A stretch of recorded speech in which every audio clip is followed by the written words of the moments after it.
Vamos a empezar a grabar a Ya partir está. de este momento. Muy buenos días. Vamos a ver hoy un poquito más a detalle el tema de los trastornos parafílicos. En realidad, el tema que estamos tratando es el tema de los problemas sexuales, problemas en la sexualidad, ¿no? Según el DSM-5, se llaman trastornos sexuales.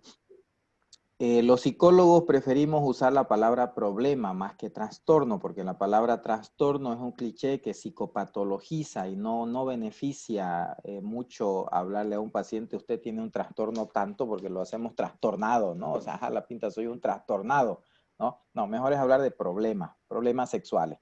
Pero yo se los pongo ahí el título como está en la literatura científica, en el DSM-5 en este caso, que quiere decir trastornos parafílicos. Ya saben ustedes que hay tres tipos de problemas sexuales, ¿no? Las disfunciones sexuales que ya explicamos, la disforia de género que ya explicamos, y ahora vamos a entrar en detalle de lo que son los trastornos parafílicos, lo que antiguamente se llamaba parafilias.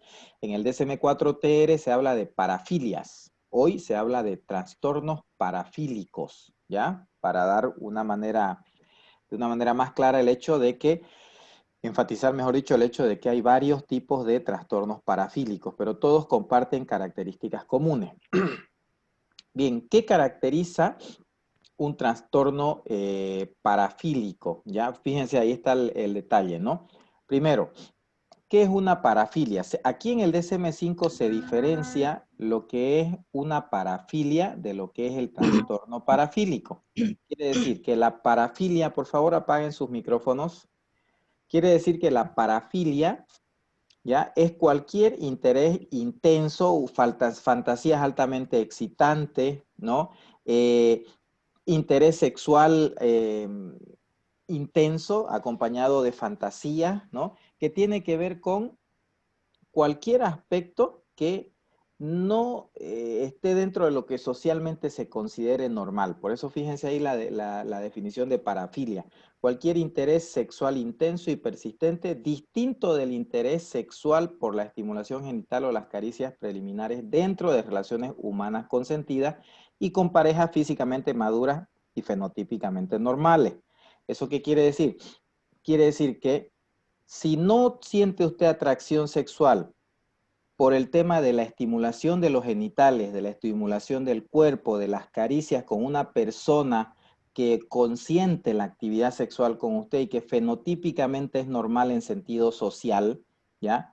Si usted siente otro tipo de excitación o de interés sexual, eso vendría a ser una parafilia, ¿ya? Por ejemplo, que a usted o a mí nos guste, por ejemplo, el tema de sentir dolor mientras se tiene relaciones sexuales.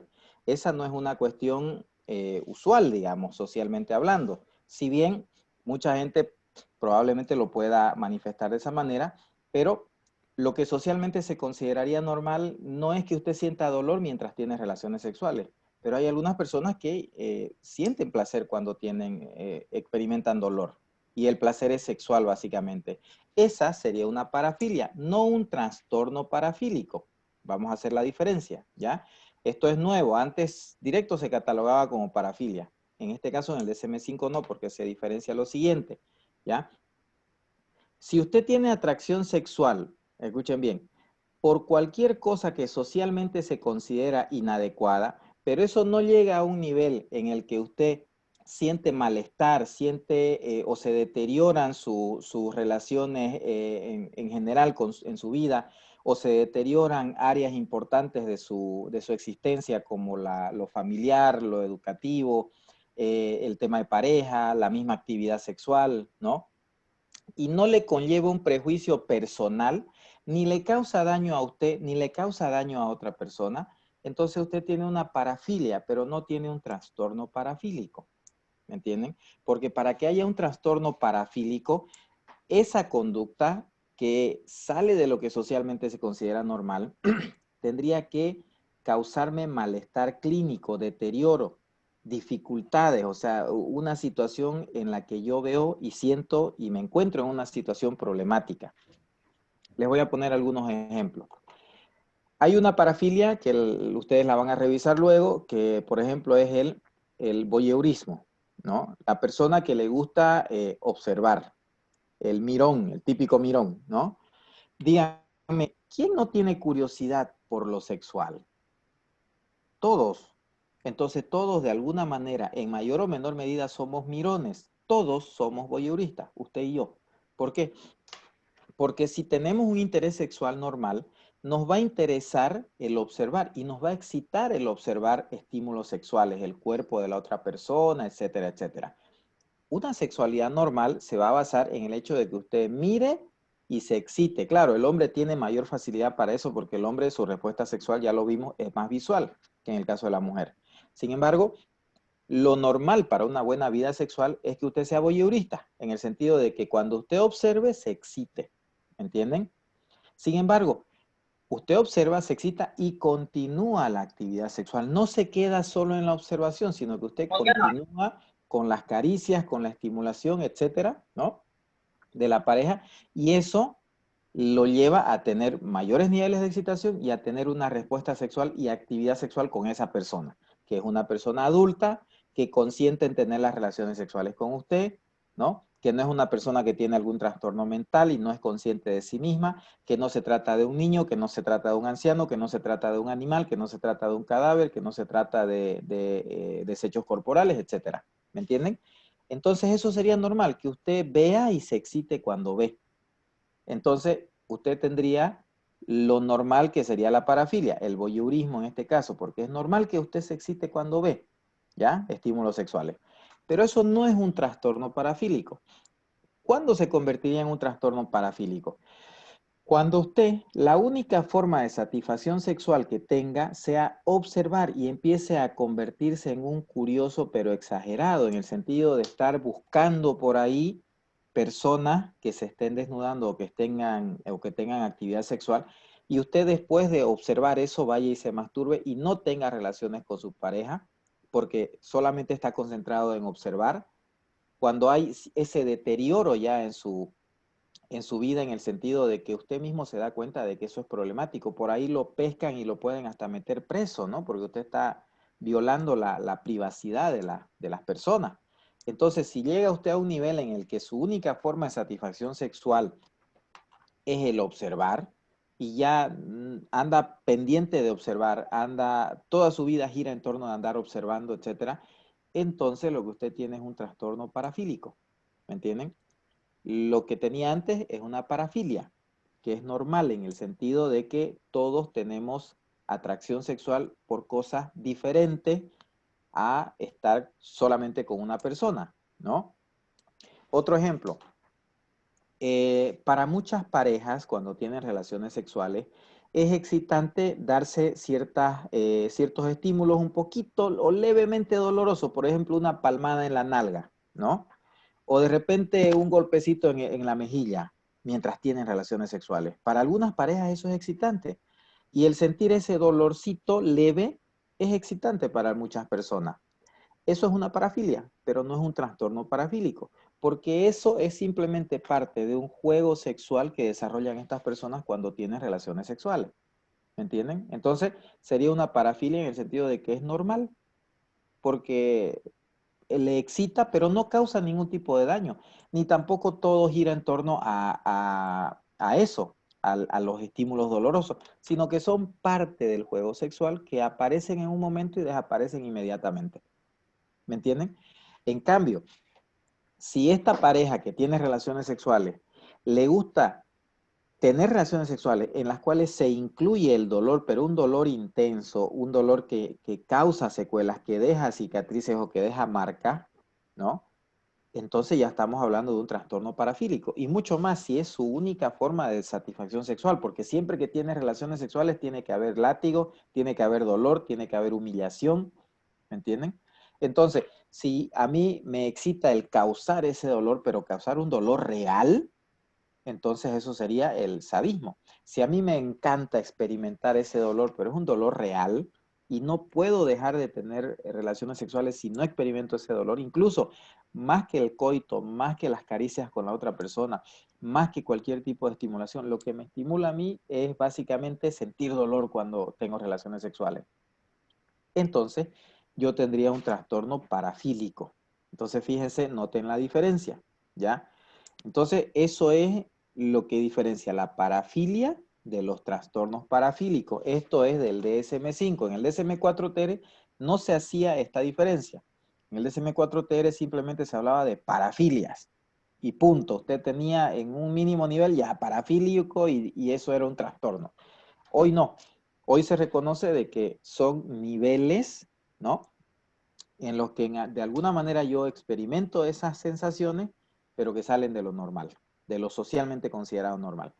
Para entender más claramente esto, recuerden ustedes cuáles son los parámetros sociales de normalidad en cuanto a conducta sexual. ¿Cuáles son? Por ejemplo, relaciones sexuales en privado. Si usted tiene relaciones dentro de 4 paredes y es en privado usted y otra persona u otras personas, la sociedad no se mete con usted. La sociedad no va a decir que usted tiene un trastorno si usted lo hace dentro de 4 paredes. Privado, primer criterio. Segundo criterio, si los dos acceden a tener esa relación sexual, o los 3, o los 4, o los 5, quienes sean. Si hay una participación voluntaria, la sociedad no se mete con usted, porque han decidido tener ese tipo de comportamiento sexual. Criterio 2, participación voluntaria, ¿no? Criterio 3, si usted lo hace con un adulto, la sociedad no se mete con usted porque es un adulto. Pero si usted tiene complejo de Evo Morales y le gustan las adolescentes o las preadolescentes, entonces sí va a tener problemas, porque eso ya sería la paidofilia o la pedofilia, ¿me entienden? Entonces, o si tiene usted interés por ancianos, entonces sí sería algo socialmente considerado inadecuado, ¿me entienden? En ese sentido, ahí no se está cumpliendo el criterio de que usted tiene de normalidad social, que usted tenga relaciones sexuales con un adulto, ¿me entienden? Otro criterio, que esa relación sexual no cause ningún tipo de humillación ni sufrimiento, ni daño, ¿me entienden? Que después de esa relación sexual ninguno salga lacerado, con hematomas, con moretes, etcétera. Socialmente se va a considerar adecuado si es que no se presenta eso, ¿me entienden? Entonces, todos esos criterios de normalidad, participación voluntaria, que se trate de adultos, que no haya ningún tipo de daño psicológico ni físico, ¿no? Que además la persona tenga la capacidad de consentir, porque un niño puede ser seducido, engañado, ¿me entienden? Entonces, si se cumplen esos criterios, no hablamos de parafilia. ¿Cuándo hablamos de parafilia? Cuando esa excitación sexual va en torno a alguna de esas cosas, ¿no? Por ahí a alguien le excita el que lo vean teniendo relaciones sexuales. Eso es una parafilia, pero si quien la ve o quien me ve es mi pareja, entonces, y que me excite que mi pareja me vea desnudo, entonces eso es una parafilia, pero no es un trastorno parafílico. ¿Cuándo sería un trastorno parafílico? Si es que a mí me gustaría y solamente fuera mi única forma de satisfacción sexual, el estar mostrando mis genitales en público a una persona que no lo espera, por ejemplo. Ese sería un trastorno parafílico. ¿Ya? Entonces, que quede claro, por favor, ¿cuándo es una parafilia? Cuando hay un alto interés sexual o una excitación sexual hacia cosas que socialmente se consideran como inadecuadas, pero es en un nivel mínimo, en un nivel que no causa ningún tipo de problema, ¿no? Por eso les ponía los ejemplos que les señalé. ¿Cuándo se convierte en trastorno parafílico? Cuando ya eso causa malestar clínicamente significativo. Cuando ya eso es mi única forma de satisfacción sexual y cuando ya, bueno, hay ciertos prejuicios personales, ciertos perjuicios personales o el daño a terceras personas, porque las parafilias, ya les dije, son los únicos problemas sexuales que tienen connotación legal. Usted puede ir preso si es pedofílico, usted puede ir preso si es exhibicionista, pero no va a ir preso si es eyaculador precoz o tiene trastorno orgásmico femenino. No va a ir preso, ¿me entienden? Entonces, esa es una gran diferencia. ¿Cómo se clasifican los trastornos parafílicos? El DSM-5 los clasifica de dos maneras: preferencia por actividades anómalas y preferencia por objetos anómalos. Una cosa es que me gusten actividades diferentes y otra que me gusten objetos diferentes. Si me gustan actividades diferentes, ¿no? Hay dos tipos: trastornos del cortejo y trastornos algolácnicos, ¿no? Que implican dolor, quiere decir. Los trastornos del cortejo, ¿cuáles son? ¿Qué es el cortejo? El cortejo es la interacción con otra persona para tener relaciones sexuales. Estos tipos de parafilias consisten en que el problema es que la persona no desarrolla el cortejo que socialmente se considera normal, o sea, conversar, ponerse de acuerdo, o por lo menos estar en una situación en la que los dos dejan que suceda la relación sexual, etcétera. No, no sucede eso, ¿no? Hay componentes distorsionados del comportamiento de cortejeo. Entonces ahí está el voyeurista. Pues claro, el voyeurista espía pues, a alguien desconocido o a alguien que no se lo espera. El exhibicionista muestra sus genitales a alguien que no lo espera. El froteurista es el que pues, se sube al micro y empieza a tocar, a estrujarse y tocar ciertas zonas íntimas de mujeres en todo caso, porque la mayoría son hombres, los froteuristas. ¿Me entienden? ¿Qué es lo que está trastornado ahí? El cortejo. Porque se supone que si usted toca a una persona es con el consentimiento de la persona, no en un micro. Se supone que si a usted lo ven o la ven desnudo o desnuda es porque es su pareja que la ve o lo ve desnudo y eso es excitante. Si usted se excita cuando ve a alguien desnudo, se supone que esa persona es su pareja y hay consentimiento. ¿Entienden? Entonces, los trastornos del cortejo son esos trastornos en los cuales en la conducta social del cortejeo, del ligue, si quieren llamarlo así, está trastornada. Y son esos tres tipos de trastornos. Los algolácnicos son los que implican cualquier tipo de dolor o sufrimiento. Entonces ahí está el masoquismo y el sadismo, que ya les expliqué, ¿no? Fíjense qué es lo que está trastornado ahí, que se supone que en una relación normal no tendría que haber dolor y sufrimiento, pero aquí hay, y eso es lo que excita, el sadismo y el masoquismo sexual. ¿Qué es lo que está trastornado aquí? La actividad sexual, ¿me entienden? No el objeto, porque el objeto sigue siendo una persona, el objeto sigue siendo incluso un adulto. ¿Mm? El objeto no está trastornado, lo que está trastornado es la actividad, ¿ya? En cambio, si hablamos de preferencias del objeto anómalas, lo que está mal es el objeto, ¿no? El objeto sexual quiere decir. Entonces, hay dos variantes, orientado hacia otras personas u orientado hacia otros campos u otros aspectos, ¿no? Si es orientado a otras personas, estamos hablando del trastorno pedofílico, ¿no? Porque obviamente ahí el problema es que se siente atracción sexual por prepúberes, ¿no? De 13 años para abajo. En cambio, si está orientado a otros campos, ¿no? A otros aspectos, quiere decir como por ejemplo objetos no humanos, entonces estamos hablando del fetichismo sexual. O si está encaminado a que la satisfacción sexual viene solamente por el hecho de vestirse con ropas del otro sexo, ¿no? Por ejemplo, estamos hablando del transvestismo o travestismo, ¿ok? Bueno, esa es la clasificación de trastornos parafílicos que hace el DSM-5. Se darán cuenta ustedes que hay varios que se conocen por ahí que no están aparentemente. Bueno, eso se debe a que no existan, ¿no? Por ejemplo, la coprofilia, ¿no? La urofilia, etcétera. No, existen, pero se presentan en menor proporción. Lo que ha clasificado el DSM-5, ustedes saben que el DSM, el equipo de la APA, lo que hace es realizar investigaciones en todo el mundo. Entonces, y ahí se ve dónde hay mayor prevalencia e incidencia de todos estos tipos de trastornos. Entonces, estos que están señalados aquí son los que tienen mayor prevalencia y mayor incidencia. O sea, son los que se presentan más en palabras sencillas. ¿Ya? Bueno, a eso hacemos referencia entonces cuando hablamos de la clasificación de los trastornos parafílicos. ¿Ok? Bueno, para finalizar la actividad, no la van a hacer en pareja porque esto estaba preparado para que sea presencial, como es virtual, va a ser individual. Lo que tienen que hacer es redactar el diagnóstico diferencial de los trastornos parafílicos según el DSM-5. En el DSM-5 tienen toda la información y el DSM-5 lo tienen ustedes además ya en digital, ¿no? Y también hay que redactar la comorbilidad de los trastornos parafílicos según el DSM-5. Acuérdense que esos son dos conceptos importantes que ya los he explicado, lo que es el diagnóstico diferencial y lo que es la comorbilidad. Ustedes tienen que tener claro eso, porque cuando ustedes ejerzan cualquier cosa relacionada a lo clínico, a la psicología clínica, no solo lo sexual, ustedes tienen que saber hacer un diagnóstico diferencial y tienen que entender cuáles son los aspectos de comorbilidad del trastorno en cuestión con el que estén trabajando. ¿Ya? Bien, de esta manera entonces vamos a concluir la grabación de hoy.